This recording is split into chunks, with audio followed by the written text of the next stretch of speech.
No sabemos qué salió al aire o no. Pero sí en vivo. De vuelta en Tolerancia Cero. Y está con nosotros, como le presentábamos antes de irnos, la psicóloga Vinca Jackson. La presentación ya está hecha. Ella es psicóloga experta justamente en materias que tienen que ver con abusos sexuales a menores, no sé si es solo eso. Y además tiene la particularidad de haber sido víctima justamente de casos como estos. Vinca, muy buenas noches, gracias por estar aquí. Muy buenas noches a todos, gracias también por la invitación. Vamos a ver la siguiente nota y volvemos contigo, ¿te parece? Acá.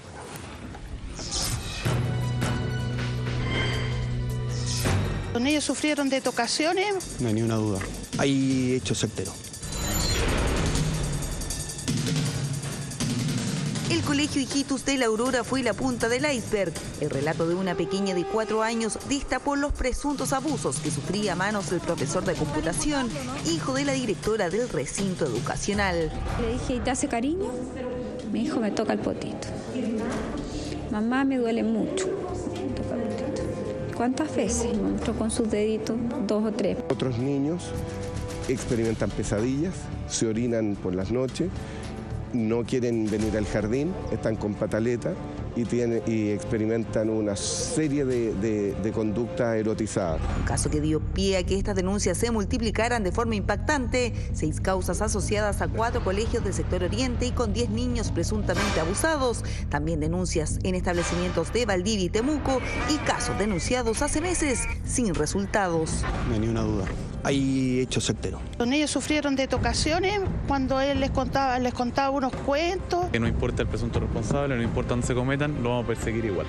De forma coincidente se promulgó la ley de registro de pedófilos, mientras que para reforzar las medidas de prevención se presentó una guía educativa. Tiene por objeto principalmente establecer los riesgos que asumen nuestros niños, los cambios conductuales que tienen ellos. Puede ser contraproducente, porque transformar este tema en un tema sencillo, donde la base está puesta en atemorizar a los niños frente a los adultos, puede ser muy distorsionante. Entre enero y mayo se han recibido 3.261 denuncias por abuso sexual, un 21% más que en el mismo periodo del año pasado. Expertos y legisladores apuntan a medidas más profundas. El colegio debe tener un curso de educación sexual desde kinder hasta 4º medio. Este ambiente escolar y estos niños bien educados ahuyentan a los pedófilos. Y en todos los colegios, escuelas, liceos, jardines infantiles, se haga un examen psicológico a las personas que trabajen con niños. Falta también la cifra que señala que solo cerca de un 10% de las denuncias se transforman en casos judiciales. Caso por eso, la Fiscalía fue cautelosa esta semana. Creo que se produce una psicosis, pero ustedes y todos tenemos que comprender a estos padres con la misma claridad que vamos a solicitar órdenes de detención de ser procedente. También vamos a tener que decirle a sus padres que respecto de sus hijos no ha sucedido nada. Yo tengo que decir que conozco a Vinca Jackson muchísimo, la quiero mucho también, colaboradora en El Post, donde yo participo. Presenté su libro, Agua Fresca en los Espejos, y lo dije en su momento, debe ser el libro que más me he demorado en leer. Es tremendamente brutal porque Vinca fue abusada durante mucho tiempo por su padre. Esto relata un poco eso y relata sobre todo el proceso para recuperarse. Y de ahí tú, bueno, estudiaste psicología, te especializaste en este tema, Vinca, y lo que primero me encantaría preguntarte, porque cuando uno escucha a los papás con absoluta legitimidad decir, es indudable, las señas son inequívocas. ¿Cuáles son las señas que un psicólogo o alguien busca para poder determinar que un niño fue abusado cuando no hay testigos del hecho, sino que solamente lo relata el comportamiento del niño? A ver, las señas inequívocas no lo son tanto, desafortunadamente, y es la gran limitante que uno enfrenta con niños que todavía no tienen un lenguaje bien desarrollado o con niños que por capacidades diferentes o discapacidad no llegaron a desarrollar el lenguaje, como una serie de niños con problemas cerebrales.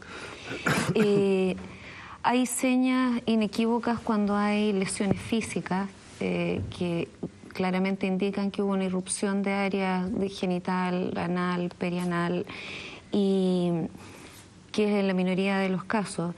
En otros casos uno se deja guiar por otras señas físicas, la irritación, el dolor al orinar, que puede incluso ser motivado por el temor a orinar. Nosotros hablamos con una mamá hace poco que de repente un niño que ha sido abusado se aguantaba tanto por no querer exponerse a la situación de baño o de ir al baño, que en el aguantar sobre sus capacidades terminaba doliendo.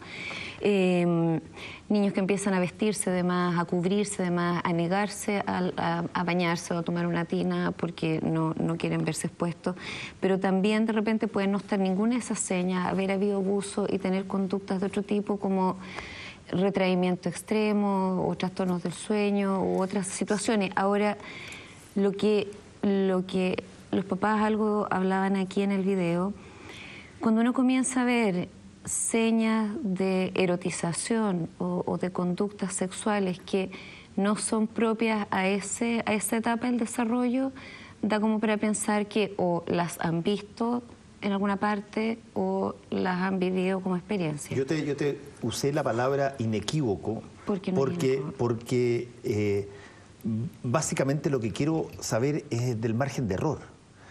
¿Cómo se determina que algo que eventualmente pueda tener muchas de esas trazas no forman parte de una cosa normal o de un accidente o de una película de televisión y tiene que ver con una situación tan brutal como un abuso sexual?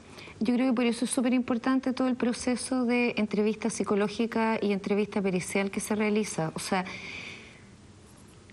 la guía, yo que elaboré una guía por ahí de prevención, me negué harto rato a describir las señales de detección, porque además se convertía en una guía de detección y no de prevención, que es como el centro en el que yo he puesto mi trabajo.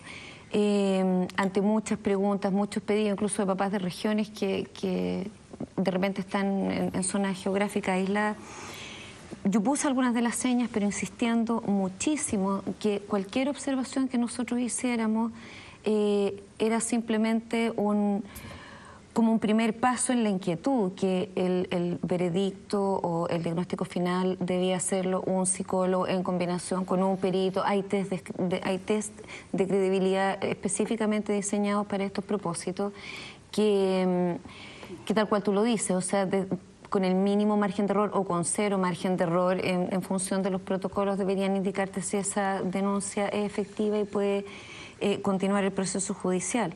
Ahora, nada es infalible. A mí me han preguntado 1.000.000 de veces por la posibilidad de los falsos testimonios. No es tan grande. Ahora, yo entiendo que un 0,4% o un 1% o 4%, como se dice en otros lados, está hablando no de un número vacío, está hablando de personas que pudiesen haber sido denunciadas y ver dañada su reputación para siempre por esa falsa denuncia. Pero en general los niños no hablan ni reportan situaciones que no han conocido y los niños pequeños no deberían tener información o nociones sexuales que para su edad no corresponden. O sea, ya hay especificaciones bien precisas sobre lo que un niño de los 0 a 4 años podría hacer en términos de exploración o de sensaciones placenteras en relación al tema sexual. Lo que un niño ya de 5 a 8 podría preguntarte sobre el tema o querer conocer, y de ahí en adelante. Entonces, cuando tú ves el desfase tan claro, es o porque se vio una situación. A mí me pasó en un lugar de la periferia de Santiago que un niñito repetía conductas, pero era porque había visto a los papás tener relaciones, porque su casa estaba hacinada, había menos camas que cantidad de gente viviendo. Entonces empezó a replicar esas conductas y la primera sospecha de los profesores fue quizás está siendo abusado sexualmente. Había sido expuesto a una situación completamente inapropiada, pero él directamente no había sido Fernando Villegas. Abusado. Binka, buenas noches. Voy a hacerte una pregunta que es complementaria absolutamente a la que acaba de hacerte Fernando Paulsen, y es la siguiente. Los niños están rodeados por muchos adultos, no solo los profesores eventualmente, sino que tíos, amigos, gente que circula en una casa, siempre están entrando, saliendo varones, en el caso. ¿Es posible distinguir o por lo menos tener una sospecha o un atisbo más o menos razonable de cuando un adulto, de esos que circulan, pudiera tener una inclinación pedófila? A ver, aquí podemos entrar en un tema que podemos estar harto rato, pero yo creo que en general todo intercambio, volviendo al tema de la prevención, como todo intercambio de los niños con los adultos, debería ser bastante acompañado. O sea, si va a venir un señor a hacer una reparación o no sé, un tío, quien sea, un amigo del amigo, yo creo que es bueno que sepamos bien con quién están nuestros niños y qué presencias acompañantes hay en ese minuto. Si un adulto tiende a buscar situaciones como de soledad con un niño, yo creo que eso podría ser un signo de advertencia o cierto tipo de juego. La pedofilia no es, y qué bueno poder también decirlo, porque yo he escuchado varias veces esta semana los pedófilos y contra los pedófilos, y etcétera, como un solo gran grupo de personas. Y hay múltiples estudios que avalan que hay distintas situaciones. O sea, hay personas que sistemáticamente están, entre comillas, cultivando situaciones donde puedan llegar a cometer abusos, y no solo una vez, sino que 5, 10, 100. Y otras personas que se han encontrado en otro tipo de situación, han cometido un abuso, y ojo que yo no estoy aquí entrando a defender a nadie, estoy simplemente haciendo precisiones sobre un cuadro que es sumamente complejo, donde ni la psiquiatría tiene acuerdo, sacan el diagnóstico como desorden de personalidad, luego es desorden psicosexual, pero en realidad es patológico solo cuando se actúa sobre la conducta, pero si solo tienes la fantasía y tienes un montón de pornografía, a lo mejor no es tremendamente complejo. Yo creo que el tipo de conducta que yo pondría más atención es el tema de buscar situaciones solas con los niños, de tener un tipo de relación demasiado seductora o como de demasiada exclusividad con el niño. Pero tampoco es tal cual los síntomas inequívocos, tampoco es inequívoco la posibilidad que tengamos nosotros de reconocer a alguien, porque a la primera impresión puede pasar bien, y a la segunda y a la tercera y a la 10ª así mismo. Cristian. Vinca, se han hecho dos afirmaciones sobre la pedofilia que me gustaría que tú comentaras. Uno, que la pedofilia definitivamente no tiene cura, que es imposible curar a una persona que tiene tendencias pedófilas. Y la otra es que entre los numerosos daños que le hace a la persona que fue víctima de esto, es que se corre un riesgo serio de que se conviertan ellos mismos en abusadores, que es muy difícil encontrar un pedófilo que a su vez no haya sido abusado. De la primera sentencia, efectivamente, no hay cura. Ahora, dentro de la misma dinámica en la que uno dice no hay cura para el alcoholismo o no hay cura para otras adicciones, en el fondo lo que tú logras es contener la conducta y evitar la reincidencia, pero no te curaste jamás. Y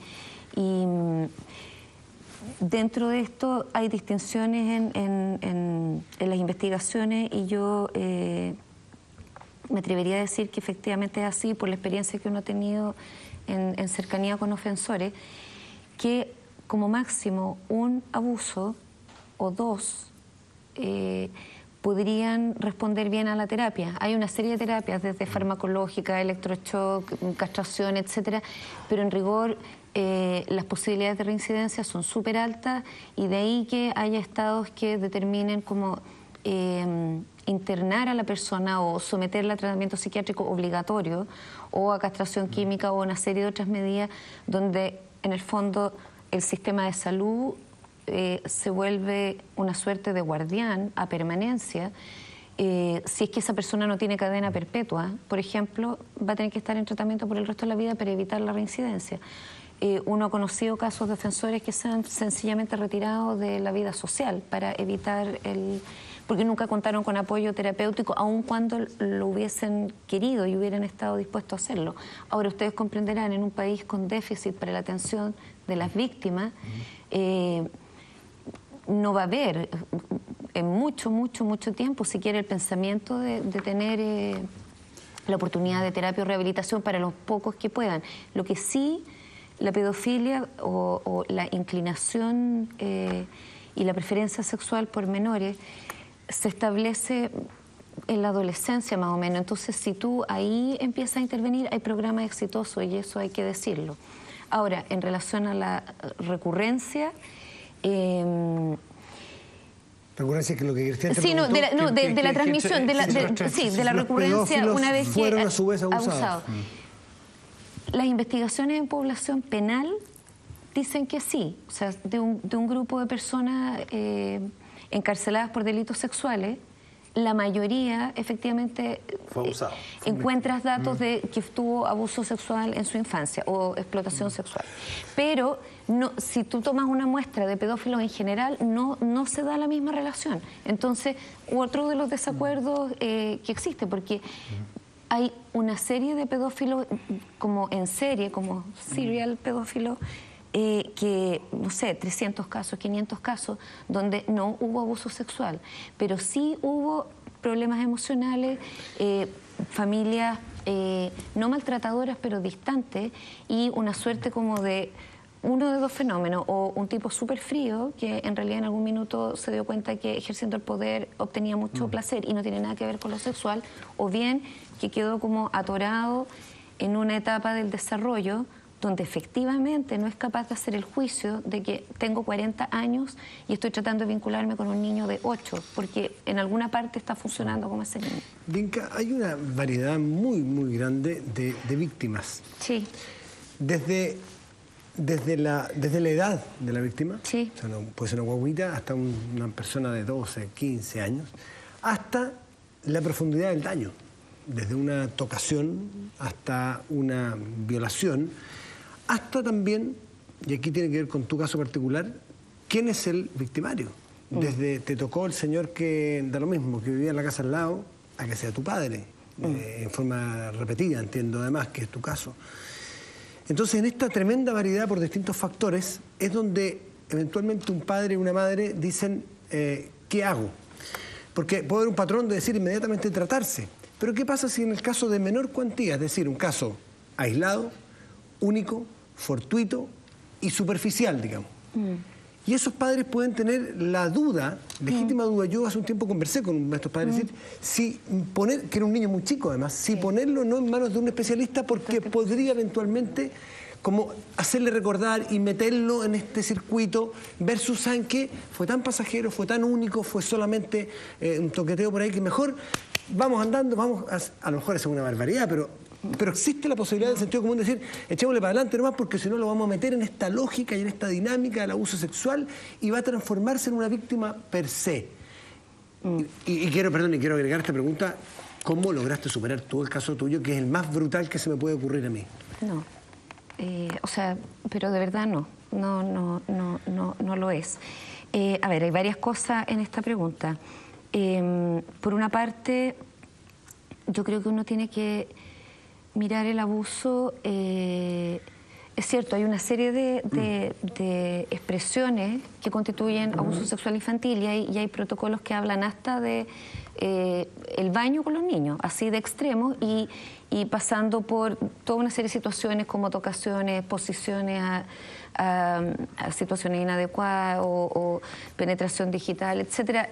Hay protocolos enormes. Lo importante siempre es la capacidad que tiene el niño de asimilar, discernir o entender qué está pasando. Yo uso este ejemplo y no porque quiera crear más miedo ni nada, es simplemente una explicación para entender cómo entra esta información en el sistema de uno.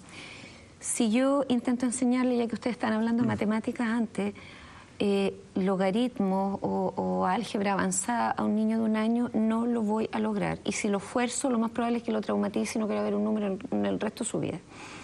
Si yo tiro a un niño por una montaña para que camine, a los 8 meses de edad no va a caminar, lo más probable es que se quiebre. Y lo más probable es que no recuerde nada de eso, porque la memoria opera de otra manera.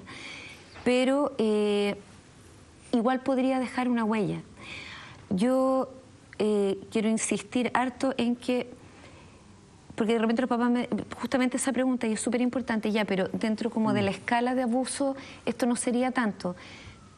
Claro, para mí, desde mi perspectiva adulta, pero para el niño, yo no sé, y al final depende de quién recibe el dolor. O sea, nosotros dos podemos tener un accidente y yo estar corriendo a los 3 días y tú a lo mejor estar en kinesioterapia. O sea, tú recomiendas el caso más superficial, más chico, más supuestamente pasajero, igual exponerlo, o más bien ponerlo en manos de un especialista, de todas formas. A ver, yo creo que si uno tiene la duda como papá, y aquí voy a hablar como mamá, y eso es lo bueno como de mi mirada, de psicóloga, ex víctima y mamá.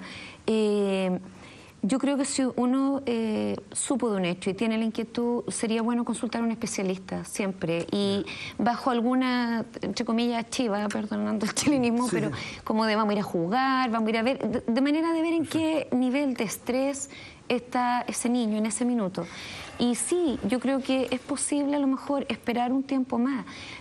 Yo lo que querría como decirle a los papás es que al final cada familia va haciendo sus decisiones también porque conocen a sus hijos, si es que han estado presentes con ellos, y ojalá se acompañen de alguien que los pueda asesorar, porque te parte el corazón, te duele, te lo lesiona y nubla de verdad tu entendimiento una situación así.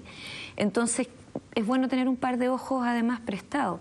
Las decisiones que se tomen a partir de ahí pueden ser distintas. A lo mejor puede decidir esperar a la terapia psicológica y mejor hacer una intervención desde el ballet o desde el deporte, desde actividades que sutilmente le devuelvan al cuerpo el mensaje de que yo mando o que yo controlo, no manda otro.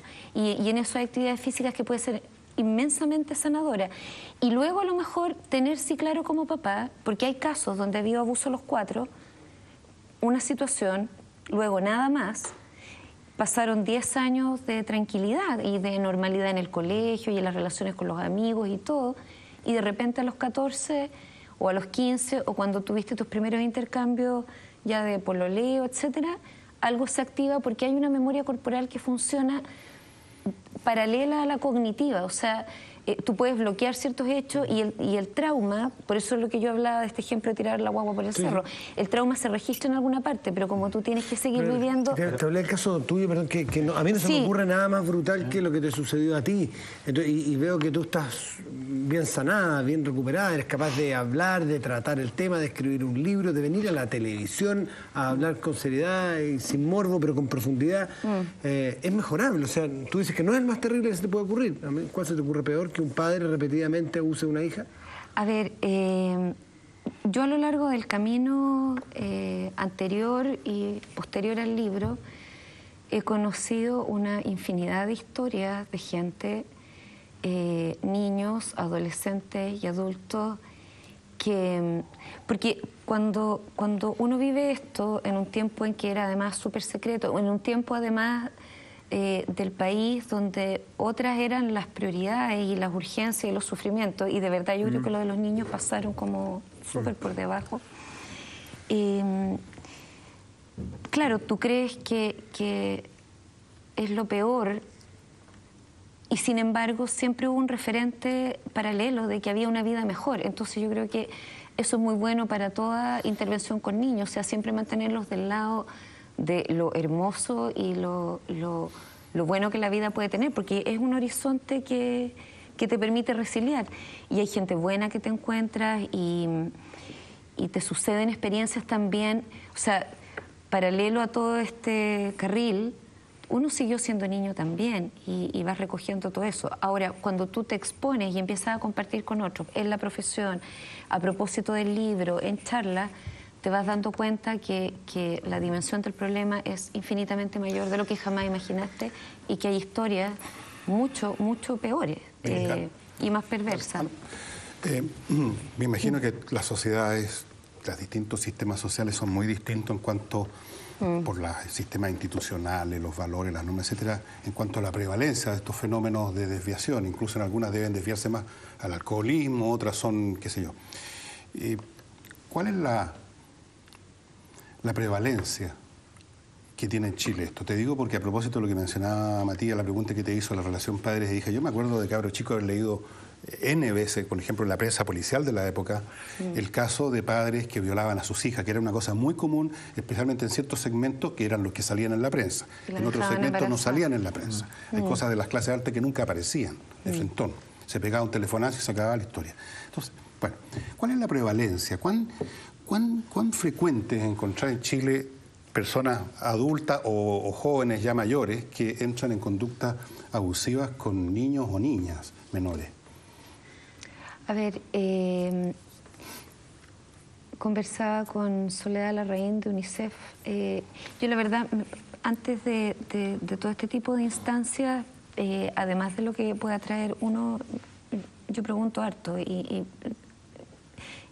llamo a todas partes también y siempre, y bueno, que quieren que no se me olvide decir, pero Soledad Larraín me dice en una conversación, 6% de los niños chilenos son abusados, o sea, 6% de los niños son abusados sexualmente, le digo yo.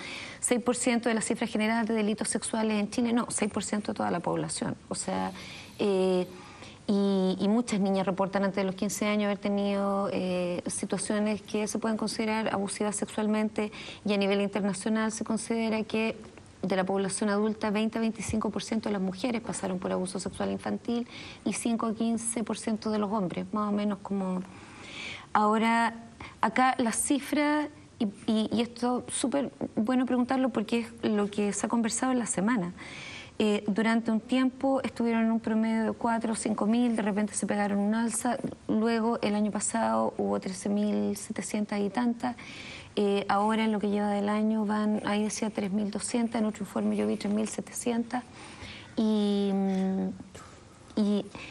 en realidad es algo que yo no creo que esté pasando más. Yo creo que en verdad, y por desgarrador que suene, hay una tremenda esperanza en que esto se esté conversando más y denunciando más, aun cuando, como decía el reportaje, muchas denuncias se caigan en el camino, no sean todas efectivas, al menos está siendo una preocupación mirar el fenómeno.